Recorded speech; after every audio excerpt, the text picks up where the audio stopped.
Okay, welcome everyone. This is Premier Chess Adult Beginner, and this is the summer 2021 class, and this is week 10. And we're going to go over some games. I don't think I got any submissions from anyone in the class, but I'll draw on a few games of my own, and hopefully they'll be instructive. All right, so the first game, I'm sure Adam will be very proud, is game between me and Adam. So Adam and I have been playing quite a few, and it's been good. So this is I put it from my perspective. From I'm black and Adam is white. So let's see what happened. So D4, and of course I go C5 because I always shun what do you call it? Symmetrical positions, right? So I like this move to throw people off. But all right, so knight F3, and also the idea is I'm trying to lure away the center pawn away from the controlling the center, right? So if he takes, it's actually I feel it's benefiting me because now I have two center pawns to his one, right? So yeah, I mean I would recommend, like, if somebody does this to you, to just like maybe go, let's say maybe C3, something like that. And then if they take, then you just take back, and then now you still have two center pawns, right? And the position is still fairly symmetrical. You could take back, or sorry, you could respond with E3. I don't like that because I think it kind of blocks in your C1 bishop. So yeah, I wouldn't like that. But okay. So he went knight F3. How you doing, Leonard? Welcome. Good. Welcome. All right. So this is a game between me and Adam. I'm black. All right. So he goes knight F3. So immediately my instinct in this position is always to trade away my opponent's center pawn, right? So that just gives me a slight advantage because I now have two center pawns to one. So I immediately capture. He takes back. And now I go D5 immediately. So preventing E4 from him controlling center. And now I'm kind of threatening to come here, E4, E5, and kick away this knight and establish a nice control of the center with my two pawns here.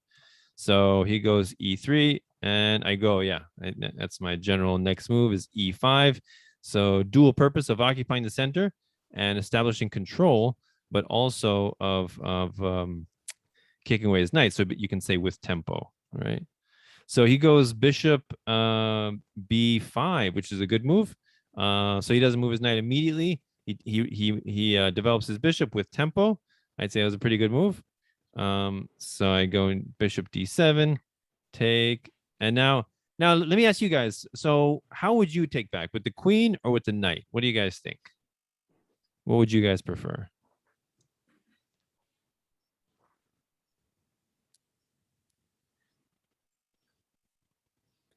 I guess I would take with the knight because that then also provides a defense to the pawn on E5. Okay.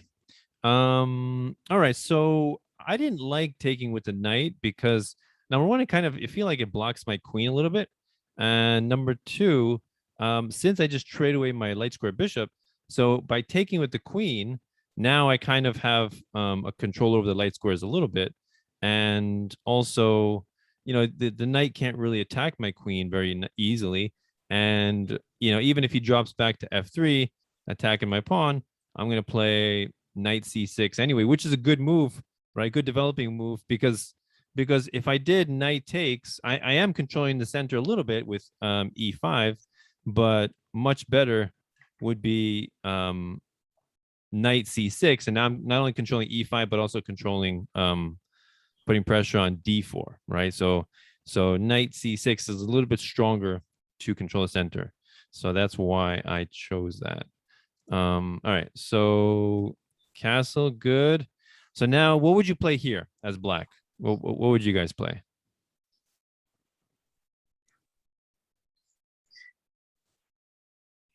I would probably move my other knight out. Okay, so knight f6, good move towards the center, controlling adding pressure and support to d5 and e4. Anybody else? Any other different moves here? I would also think about moving my dark squared bishop out, maybe to c5. Good. Bishop c5, also good move, right? Towards the center and also on same diagonal as the king. So I didn't do either of those moves. So what other move do you think I did here? Although those two Do are castle queen? Did you no, castle queen side? no, because it seems kind of open, a little bit too open, Right. like yeah. this whole C file is open or half open. So it seems not too secure. Probably So I push the F pawn. yeah, so remember I always tell you guys that pushing the F pawn is not recommended because you're opening up this diagonal. But here I feel kind of safe pushing the F pawn. Number one, because the queen can't jump here in one move. And number two, this knight is like he dropped the knight back to e2, which I think well, let me ask you, Adam, why did you drop the knight back to e2 and not to f3? Any reason? Guess that was the e5, the pawn to e5 just pushes the knight away. So you're saying if he went back here, then I would push him again? Mm-hmm. Okay, so if that happens, okay, that's true. I would push him away, but then now I'm giving him the square d4. Now his knight is very firmly planted there, and now I can't kick it away at all. Right? So yeah, so yeah, remember every pawn move, you create a weakness, right? So you know, don't be over eager to push pawns so quickly. But yeah, any reason, Adam, why you chose f3 over or e2 over f3? That actually was the exact reason. As I just that was the assumed reason. pawn to e4. So, Oh, that was the reason. Okay, yeah. Yeah, so I mean, it's kind of like trading squares, you know, like I have control, I gain a little bit control over f3, but I give you d4. So I didn't really want to concede any squares because I'm just greedy with squares. So so that's why I wouldn't consider doing that. All right, so 92, knight c6, castle. So yeah, here I go f5, right? Now I'm really trying to firmly establish a control over the center. And I'm really happy with this pawn structure. And the queen is not easily able to come here. And the next move, I'm just going to go knight f6 and permanently prevent the queen from coming there. And then I go something like bishop c5 and then castle. And I'm really happy with this pawn center. Very nice. All right. So next we have b3, which is also a good move because this this c1 bishop is having a difficult time getting active. So now I basically have complete control over e5. So this pawn would not want to move forward, just be completely lost. So fianchetting the bishop on b2 is an excellent idea, right? Very good. So I continue my development, knight f6, bishop b2, bishop c5, normal development, knight d2, good, castle, good. All right, so now c4. That's a good move. You know, under trying to get me to create weaknesses, right? Provoke a pawn advance. So what would you guys play here if you were black?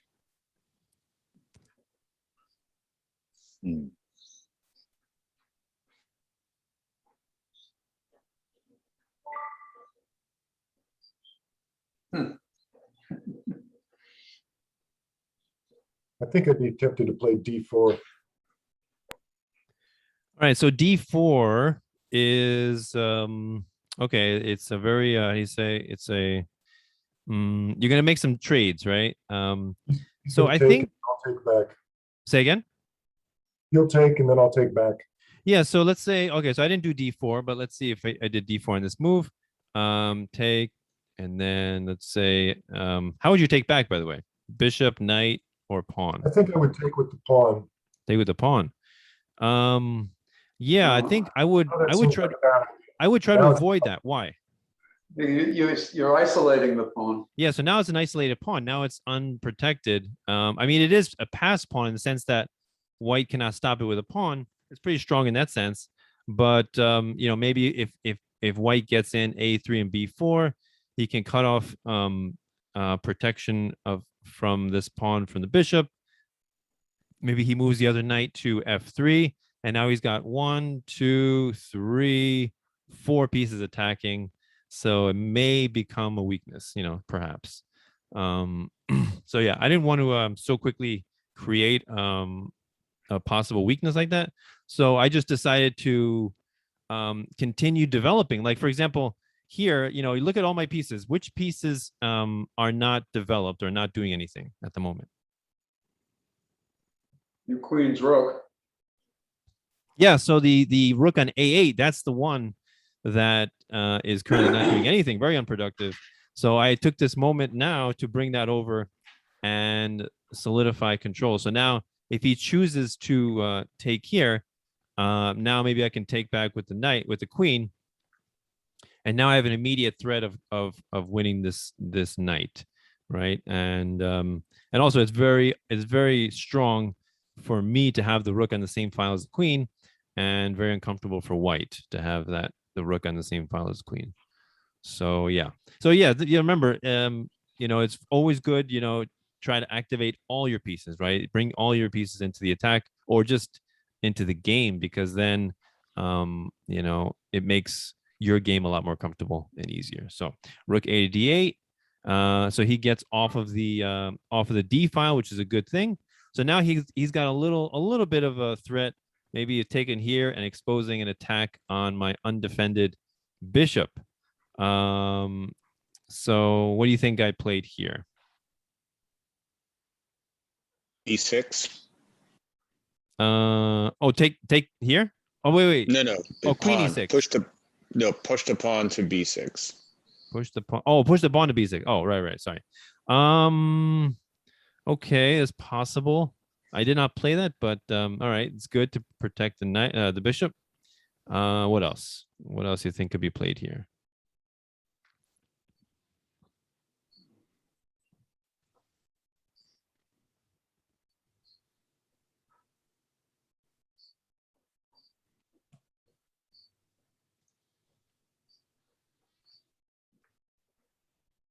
Might try to push his queen away by moving my knight to b5, b4. B4, yeah, that's an interesting move as well. Definitely, knight b4, right? So now, if he goes, let's say he decides to come here, queen c3, and maybe target this pawn. How would you continue? What do you think? Probably push the pawn. My instinct is it's probably wrong, but I would push the pawn to d4. Yeah. I think that's a good move. Yeah, pawn d4. Now we're kind of kicking the queen around. Maybe you recapture with the pawn. And this queen is getting kicked around quite a bit. And yeah, and if he goes back here, maybe you can come here and kind of fork the queen and rook and win. Queen and bishop and win. Just remove the bishop, and that'll probably be a lot easier for black after that. Or if he goes, let's say, I don't know, something like this. Yeah, I mean, there's a lot of possibilities here. Something like that, push the pawn even more. Yeah, so there's a lot of possibilities. It becomes an interesting game. I didn't play knight b4, but it's also an interesting idea. But here I chose not to allow him to open up the c file. So here I chose d4 right now, and then e takes, and then instead of giving myself an isolated pawn, I chose to take with the knight. Knight takes, bishop takes, and then he goes rook f to d1. All right. So now what do you think I played here? Black to move.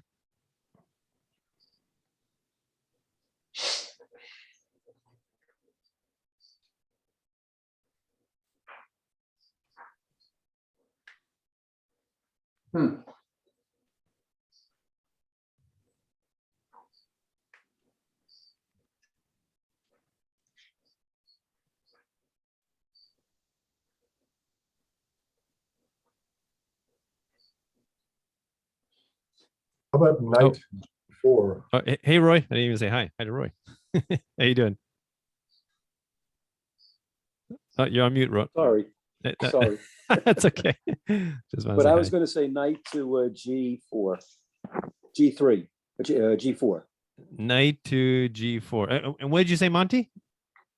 That was the same thing I said. Oh, you said knight G4 also. Okay. All right. So knight G4. I'm with you, Monty. Say again. I said, I'm with you, Monty. The knight G4 targeting this pawn here. Let's see. I think white's best move would be maybe knight to F3, and now the rook is opened and kind of creating a little pin with this bishop. The bishop is attacking the bishop, knight's attacking the bishop and the rook. And if, yeah, I mean, let's see. Yeah, I mean, it's going to lead to a very interesting Yes, positions, it does. right? Needs So, to go 4, you know? so yeah, so what if he goes here? This is interesting. What if he goes, what if I go bishop takes F2, check? What do you think would be the best move here? F1, F1. Oh, king to F1? All right, what do you guys think? No, because then the knight can come to E3, Knight and E3, it's a triple four. and we have a family triple fork fork, and also yes. also a triple fork. Right. Yeah. Right. Yeah. I mean it's still not clear though, because my queen is still under attack. So even if he takes here and I take, and take, so I guess you can say I'm winning. Actually, no, I'll definitely be winning after this. So what's my best move here?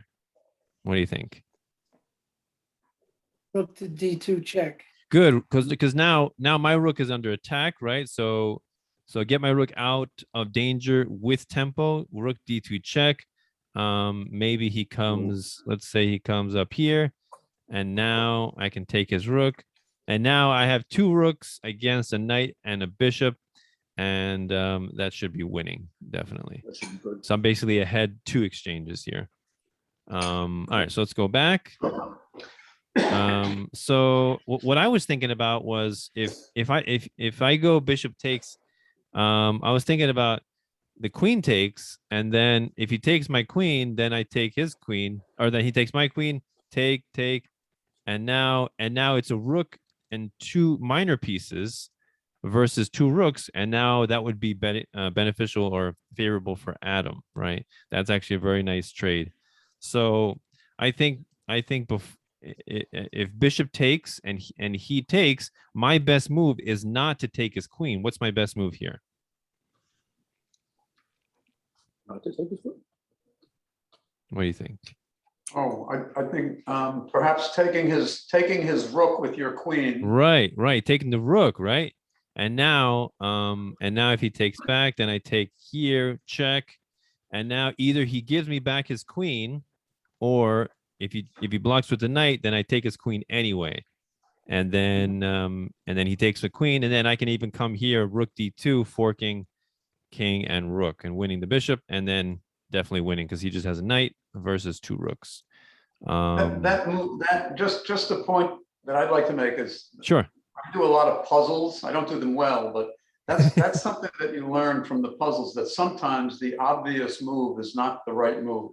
Yes, And exactly. with puzzles, you have enough time, you have all the time in the world to figure it out. Right. But that, you know, it looks like at first it looked like you're giving your queen away when you move to the one pile, but Right. So so something to think about. do you do the The puzzles obvious move is not always the best move. do you do the puzzles on chess.com or Lead Chess? I've lost you again. Oh, Monty, can you hear me? Uh-oh. Oh, shoot. Does anyone else here do puzzles on like Lead Chess or chess.com? I do, yeah. Occasionally, yeah. Because on Lead Chess, if you do Lead Chess puzzles, because they're really great, because a lot of them are based on real games, and you can actually change the themes. Like if you just want to work on, let's say, end games or rook and pawn end games, or discovered check puzzles, you can focus on a specific theme.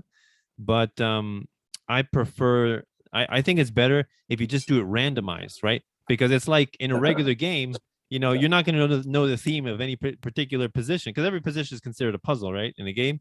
And so it's not going to give you the theme like this is a, you know, this is a Zugzwang puzzle. You know, it's not going to give you the theme. And so it's good to have it randomized to reflect, you know, a real game.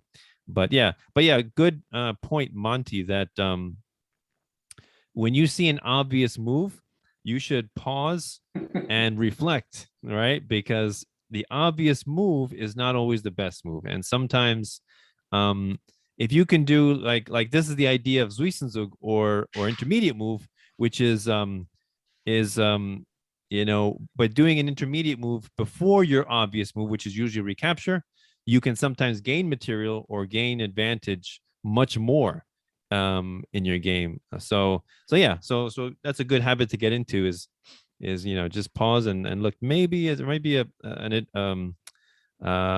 something you can do. You know, there may be a little opportunity there that you can exploit to gain advantage pretty quick. All right, so let's go back. All right, so I didn't play knight g4. What else? Anybody else? Any other ideas here? Well, I actually have a question before. Sure. Go ahead. Why White didn't trade the bishops? What would have happened? Let's see. Yeah, so he played rook f to d1. So yeah, Adam, what do you think? Why didn't you trade bishops? Don't know. I just didn't want to. That's your reason, right? I don't know.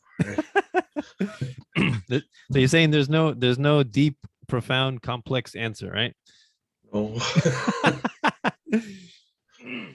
Yeah, I mean, I'm sure that Adam wanted to activate his rooks because his rooks currently are not doing anything, right? So that probably came into the reasoning, which is a good instinct to have, right? You know, your rooks are not participating in the attack, and you can see my rooks are being pretty active, right? His rooks are hitting against a brick wall here, so of course, yeah, that makes sense to want to activate one of the rooks.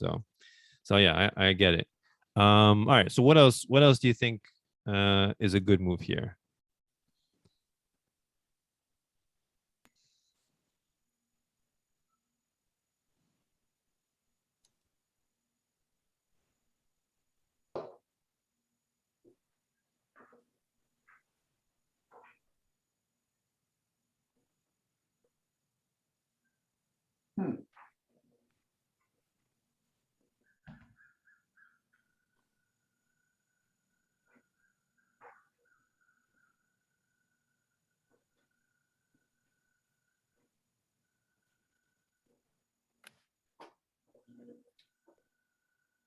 Well, knight to e4.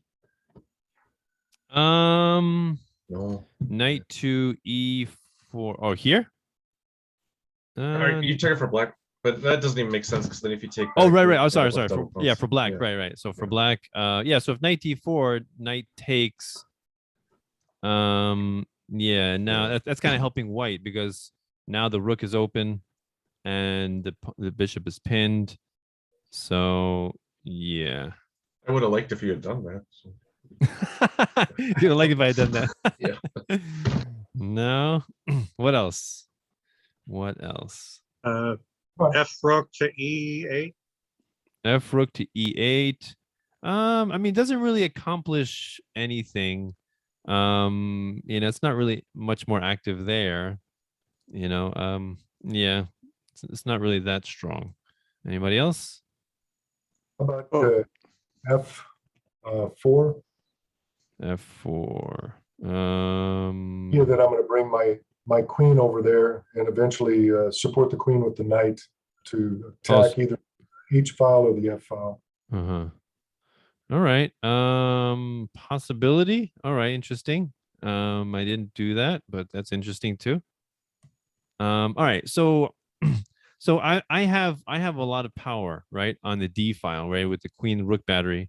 And so so I wanted to clear away this bishop immediately, get this bishop out of the way and put pressure on this knight, right? So I immediately took here, bishop takes b2, queen takes b2, And now what do you think I played here?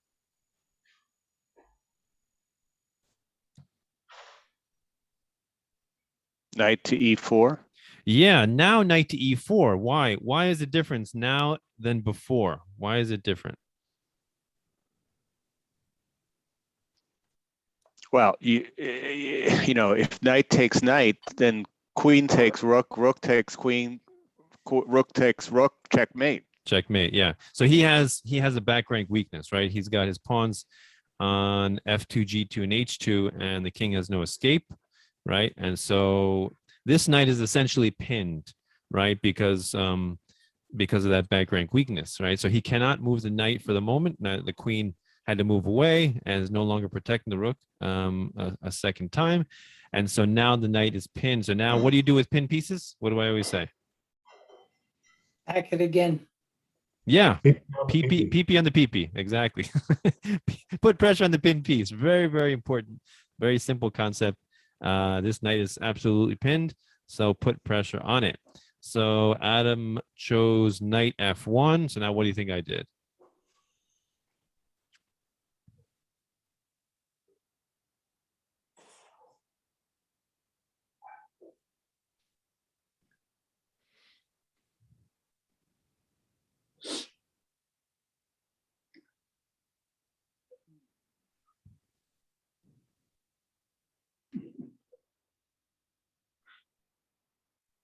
Get two rooks. Black can get two rooks for the queen.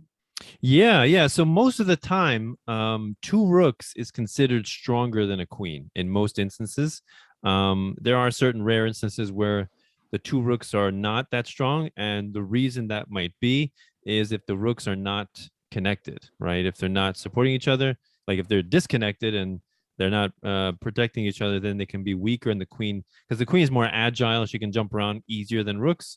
So in that sense, they could be weaker. But if the rooks are connected, they are very powerful and can easily overpower a queen by herself. So here, I definitely think that taking the two rooks is a beneficial trade, not only for that reason, but also because now this knight is pinned, and my next move that I'm ready to follow up with is knight d2, right? So that's what I'm preparing. Yeah. Any question? Can white's queen take the pawn on e5? Yes, he can, and that's exactly what he did. He took on e5, and that allowed me to come with knight on d2, and now I'm threatening immediate checkmate right here, right? So But he really can't take the pawn. yeah, so I guess you can say he can take the pawn. So I'm thinking now a better move might be the queen to e2. So let me just see, what does the computer recommend for white here? Let's see. Oh, the computer recommends be greedy. Okay. Interesting. What about creating the escape, route for the king, going pawn h2, h3? Right, let's see. So pawn. So which one you want to do? H3. Yeah. So h3, and then I still win the knight here, right? And well, if you, I mean, so what would you play? What would you play as white here? King to h2. Okay, all right. So you want to run away immediately. Yeah. So that might not work so well because now check, and now the king is forced to come back on g1 or h1, and now that's setting up white for a discovered attack, which is very dangerous, right? So yeah, so it's kind of tough. I mean, even if he tries to attack my rook, I can just take with the rook, check, and then maybe I take like that. I can do that, and yeah, so it kind of gets interesting. It gets interesting here. Maybe I can do that, or I could even protect the knight with the other rook, and yeah. So let's see what the computer gives. All right, so the computer gives me 4-pawn advantage, so pretty strong advantage here. Yeah. All right, so let's go back. All right, so the computer recommends taking here. All right, so That's the mate we looked at before. well, oh no, sorry, not here. There, now take, and now check. He goes check, king h8. Adam creates an escape square, which is good. So now, how do you think I took, with the rook or with the knight? What do you think?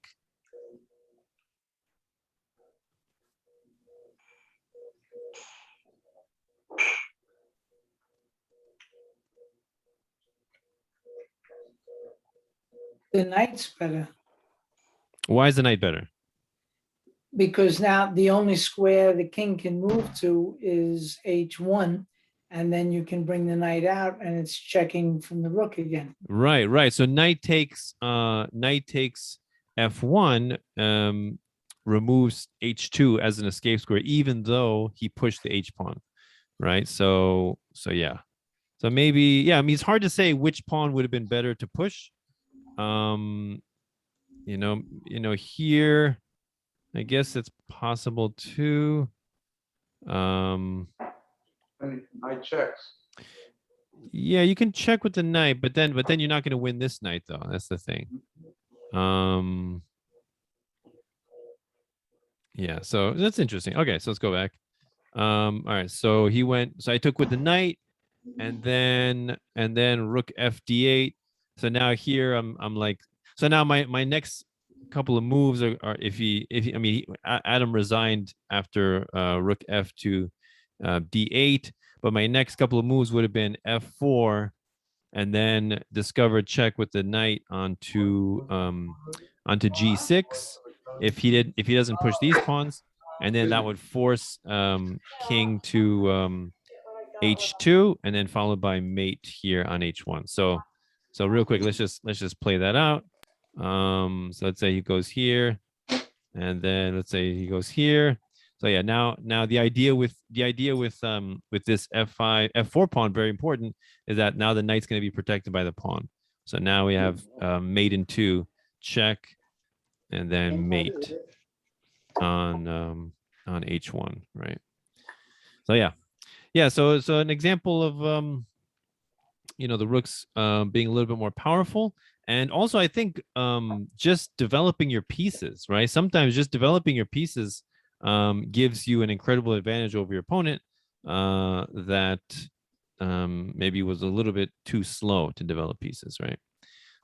So any questions with this game? Very instructive. Good. Great. Okay, so let's go over. So I have another game. It's not with a student. It's with actually not a student of this class. It's actually a student of another class I taught. So let's go over that game. So I am white. So let's just flip the board. Okay. So let's see here. So this student is about the same strength as you guys. So pretty much I guess around 1,000, something like that. All right, so let's see. C4. So again, what opening is this called again?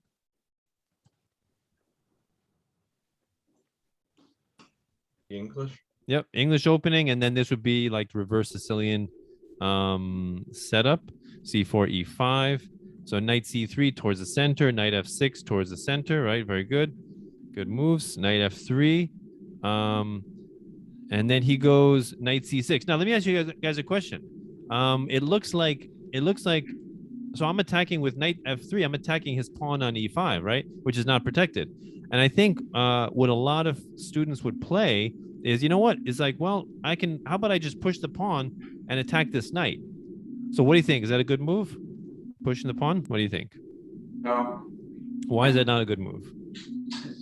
he takes with the other knight. No, it's protected. He's protecting the pawn. Yeah, I'm sorry. Yeah, it's okay. Great. So why is this perhaps not such a good move? What do you think? It seems like a good move, right? Advancing, gaining space and attacking the knight. So it seems like a good move, but it's not. Wouldn't you be better off developing another piece instead of spending Yeah, that's one reason. Another reason is this pawn becomes overextended and is not easily protected, right? This pawn will be lost now. So what's my next move to win this pawn? What do you think?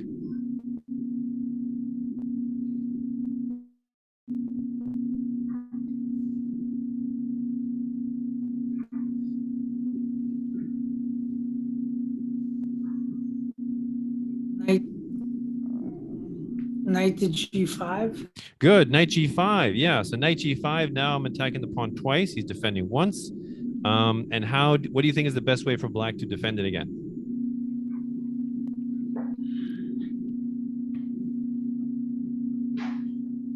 E5.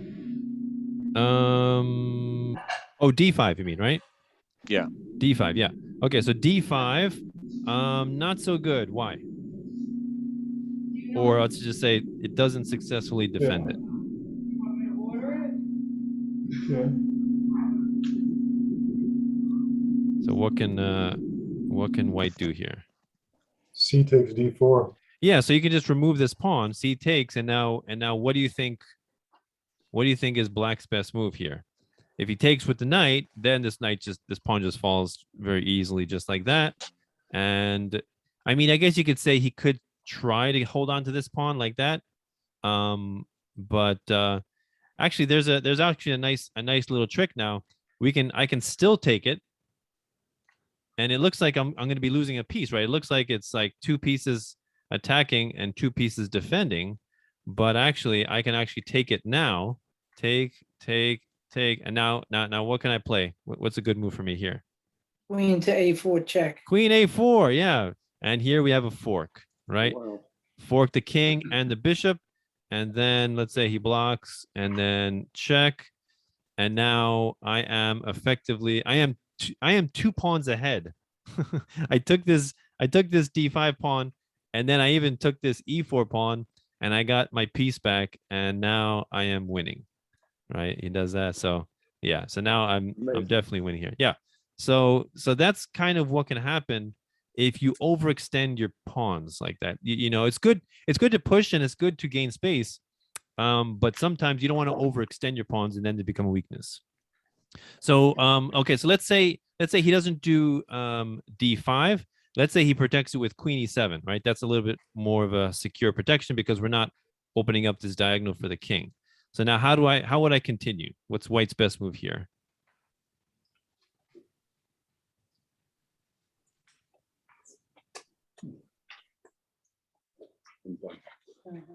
Really good.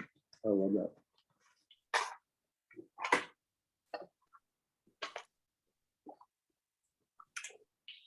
There's one more. What? You mean you have to eat the whole thing? What do you think?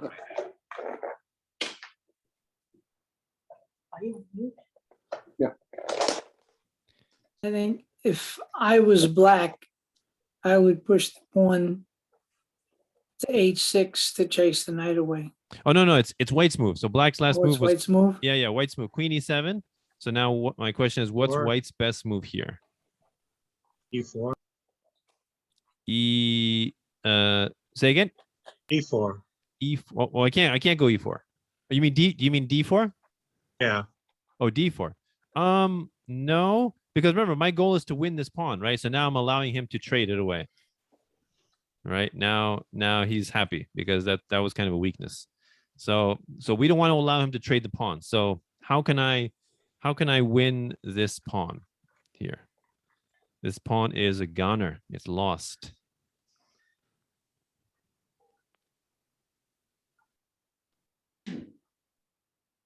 Knight D4. Knight D4. Actually, that's a losing move. Why is that a losing move? Anybody tell me? Yeah, because the black knight Yes. takes the knight on D4 and the queen is attacking the knight on G. Yeah, Fine. yeah. This knight is not protected by the bishop, and I just lost the knight. All right, let's go back. What else? What else? Queen to C2. Queen C2. Yeah, very good. So we have 2 attackers, and we have 2 defenders, right? So let's just continue attacking, continue putting pressure. If we stall or take our time, let's say we do another move, let's say E3, or I don't know, let's say B3.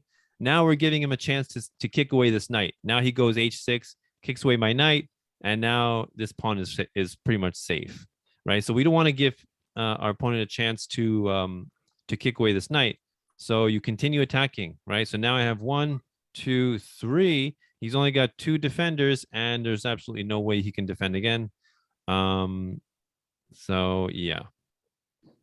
And again, maybe he can try something like this. Perhaps, but yeah, it doesn't really yeah, it doesn't really work either. All right, so let's go back. All right, so that's why in this case I was not afraid of e4, right? Because I knew that if this pawn was pushed, it would be lost. So he did not push it. He went knight c6. Then I went e3. Okay, g6. So he goes to fianchetto the bishop. Okay. D4. Right, that was the idea with e3 is preparing d4. Take. Okay. Okay, you push there. H3. So yeah, so now with D5, there's a possibility if he takes here that my pawn on D4 would be isolated. So I didn't want to allow this bishop to come to G4, pin my knight, and eventually probably trade it away, which would mean less defense on the pawn on D4. So I played a quick prophylactic move, H3, preventing bishop G4. All right, bishop G7, bishop D3, castle, rook E8. Okay, bishop G5. Okay, knight B4. All right. So so the computer doesn't like this move. It gives me a question mark. And it gives the computer wants me to save this bishop, so it doesn't want to allow black to trade. So maybe something like bishop E2. But I wanted to activate my knight and possibly push the pawn like this and get my pawns moving. So that was my plan. All right, so take. All right, take. So now I have an isolated pawn, but after all those captures, my pieces are pretty active. Like, look how active my pieces are. This bishop is pinning his knight. This knight has nice centralized control. And now my queen is on a very nice square. Also, now with the queen and the knight together, I'm actually threatening to take here on f7. So what do you think his best move is? What was the question? What's the best move for black? For black here, yeah. For black. Queen to F7. Queen to you mean E7, right? Oh, you're talking about black's move. I'm sorry. Yeah. This is black to move. Yeah. So white just went here. Queen takes C4, and now it's black's move. What do you think? I like bishop to E6 better. Yeah, bishop to E6. I like that too. That not only protects the F pawn, but it also attacks the queen.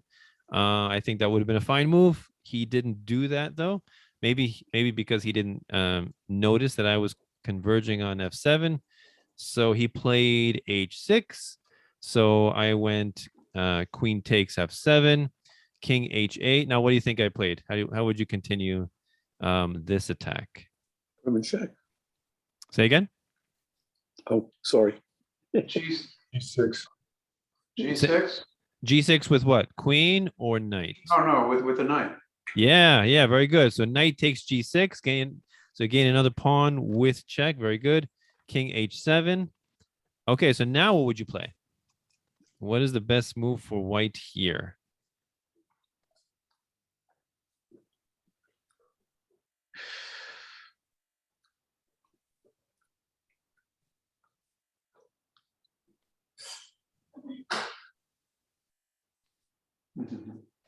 Oh, bishop takes the knight on F6. Okay, so bishop takes knight. Good. That's what I play. Why is that a good move? Tell me why. The bishop can't Bishop take. ten. Okay, bishop is pinned. Good. And now, what And happens if the king queen takes? can't take the knight either. The king can't take the knight. Good. But what if the queen takes the bishop? Queen takes queen. So if the queen takes the bishop, I take the queen. Now it's kind of now black is still down. Black is still down 2 pawns, but the attack is over, right? So best move here is not to take the queen. It's what? It takes rook. Right. Yeah. So the queen was protecting the rook, right? So basically, we can say by me taking this knight here, I'm challenging this queen, which is overworked, right? The queen was protecting the knight, and was protecting the bishop. So the queen is doing too much and it must choose. And also, if he saves his rook somehow with like, I don't know, rook up here, then I have mate right here immediately. Queen takes g7 mate, right? So it's probably his best move is to take the bishop, and then I take the rook. Maybe his best move is probably take the pawn, and then yeah, maybe I'd probably trade down here because now I'm ahead. I'm ahead of the exchange, and I'm ahead 2 pawns, so it should be fairly easy to win this. But say again. So he kind of messed it up though. He played rook g8. So what would you play here?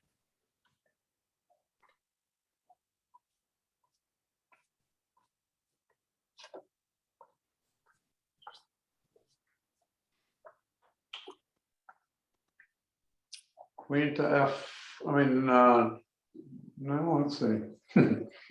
What would you play here? Why not bishop takes queen? Yeah, exactly. Just take the Yeah, queen, right? Right. The queen is hanging. Why not? So bishop takes queen is what I played. And so he kind of just yeah, he kind of gave up here because I mean he could have taken the bishop. He just I guess didn't. I don't know. He's just making moves right now.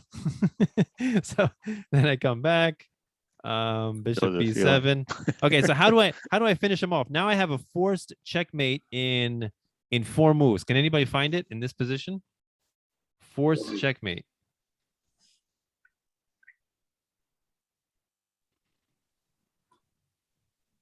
I actually checkmated him at 3 moves because he kind of messed it up. But can anybody find a forced checkmate here? I think White's first move is rook to f8 check. Oh, knight to f8, you mean, right? Knight to f8 check. Let's No, that see. doesn't work either. Knight f8, he can take with the other rook actually. Alright. And he's fine. Yeah. All right, what else? All What right, so that else? doesn't work. What Bishop. else? E7. Bishop to e7, you said? No, knight to E7. Knight e7, yeah.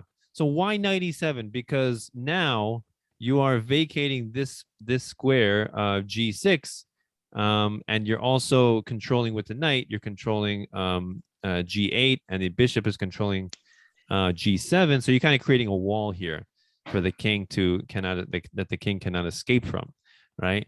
And probably so the next move coming would be queen g6, and so if Black really wanted to prolong his mate, he would probably be forced to play something like bishop e4. Let's see, I think the computer would say that. Yeah, bishop e4, right, to prolong the mate, prevent a check here. Then you just take. You just take here. So now there's not much that he can do. So yeah. So but he didn't do that. He went after knight e7. He went rook a to f8. And now queen g7, check, king h8. And now what's the next move here?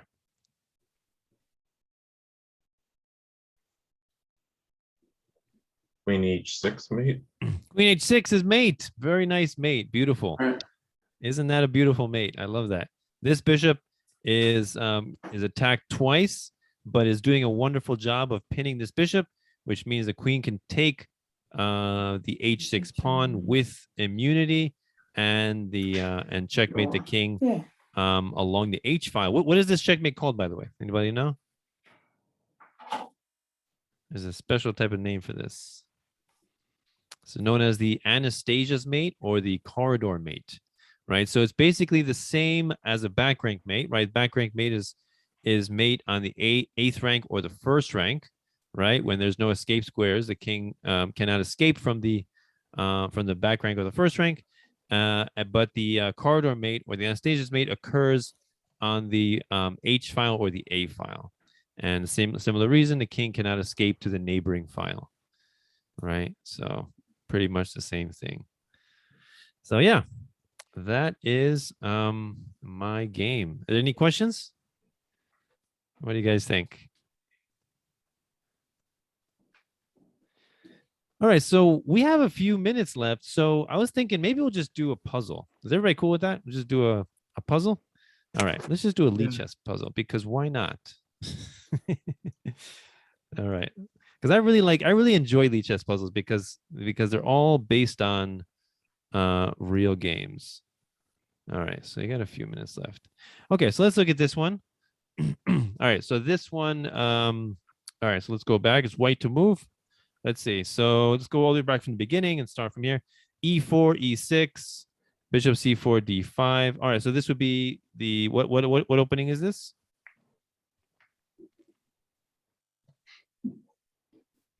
French? Yeah, this would be a French defense. Usually, instead of bishop C4, usually what's played is D4. Bishop C4 is kind of a weird move because it doesn't really make sense because now black can gain space with D5. And after the trades, now black has to move this bishop again. So he's kind of wasting time moving it twice. So it doesn't really make sense to do that. Knight F6, D4, bishop E6, knight F3, knight C6. Okay, general developing, castle, bishop E7, knight E5. Okay, so I don't really like knight E5. Why? Because black can play knight takes knight. And then when white takes with the pawn, Mm-hmm. it's not isolated pawn, but it's hard to protect. Okay. Not the reason I don't like it. I mean, main reason I don't like it is because he's neglecting development of his other pieces. Right. So again, very Right. important to get all of your pieces into the game, right? So he's already violating one rule of the opening, which is moving the same piece twice, right? So I would definitely recommend moving these other pieces first. They're not doing anything. So knight E5, knight A5. So apparently black wants to get rid of this bishop, perhaps. So bishop A4, C6, C3. Okay, so now he provides an escape square for his bishop to come down. So he saves it. Castle, king H1. Whoa, what is the purpose of that? That's kind of a weird move. Okay, all right. B5, bishop C2, knight D7, F4. Good, very good. Yeah, I like this idea of supporting the centralized knight with the pawn. And if he takes, then you can recapture with the pawn. And now you open up the diagonal for your bishop. And the other bishop's open, the rook's open, his queen's ready to come over here. So these pieces are very active. So very nice. I like that. So knight takes, F takes, F6, queen H5, G6. So now you can see white has a lot of power going towards the king with these pieces, right? Very powerful, very open position, favorable for white. So G6. So he sacrifices, take, and take here. King H8. All right. So he goes rook F3. So he's kind of threatening a mate here, but not really because the bishop is still protecting. So let's see. So rook F7, rook H3 check, bishop takes, queen takes. Ooh, interesting. So he basically traded the rook here for his opponent's rook on F7. Okay. Bishop D7. Okay, so now the question is, what is white's best move here? Interesting. All right, pretty good one. What do you Bishop guys to H6. Okay, so bishop to H6 immediately threatens mate on G7. Okay. And then let's see here. Okay, so let's see. Bishop H6. So let's see. First question is, what if he goes queen to G8? What would you play? Queen to G8. I'd take his bishop. Good. You take this bishop. This bishop is no longer protected. Very good. So then the other question is, what if he goes bishop to F8 to protect here? What would you play then? Bishop takes bishop. Take his bishop with the Bishop takes, queen takes, and then what? Queen takes queen. No. Oh, takes the bishop that's Yeah. on D2. Now the other bishop is Or not protected. D7. Right. You can't take the other, right. Right. The other bishop is not protected now. Right. So very good. So bishop to H6. Let's see. Excellent. That's the answer. Very good. So yeah. And now you can see this queen is overworked, right? Protecting the bishop on D7 and the bishop on F8. Cannot protect both simultaneously. So you lure away the queen by taking on F8. And now this bishop is left undefended. And now we take here. Very nice. And that's the puzzle. Cool. Good job. Good job. One of the things, that demonstrates another thing. One of the things that puzzles do, I have Yeah. found, is it's also not the obvious move. When you think you're close to a mate, look at other options, because Yeah. you're going to screw up. Like taking that bishop in that case. Yeah. So another idea to keep in mind is, so right now, so in this position, let's go back. So in this position, bishop h6 is a mate threat, right? But black can parry the mate threat very easily. So the goal with this puzzle is not mate. The goal, basically, it ends up being winning material, right? So That's you're using a mate threat to lure away your opponent's pieces so that his other pieces are undefended, right? So you're using a mate threat to weaken your opponent's position, right? So another way is, like, if your opponent is castled and their pawns are on, f7, g7, h7, you can have a mate threat on h7. And the idea is to lure your opponent to push his pawns, right? Because remember, every pawn push creates a weakness. So once your opponent's pawns are pushed, then you can begin to exploit those weaknesses, right? So that's a great strategy as well. So you just want to kind of provoke your opponent to make weakening moves. All right. Any other questions? Great, great comments. Excellent lesson. Thank you. Yeah, you're welcome. Yeah, good seeing you guys. So next week is the final class. So again, send me your games if you want me to go over your games in class. Otherwise, I'll just have to draw for my own. But yeah, I'd love to go over your games as well. So if you're playing some, Thank you. whether or not you think they're good games or not, send them to me. What if we're embarrassed by the game? even better. If you're embarrassed by it, say the other person had the bad side. That's true. I'm sure Adam was never embarrassed by showing his losses, right, Adam? What do you think? Good night, everybody. It's good sport though. Yeah, good seeing you all, and I will see you guys next week. Hope you have a wonderful night. Thanks. You too. Thanks. All right, Thank take you. care. Night, Good class. everybody. Thanks. Bye-bye.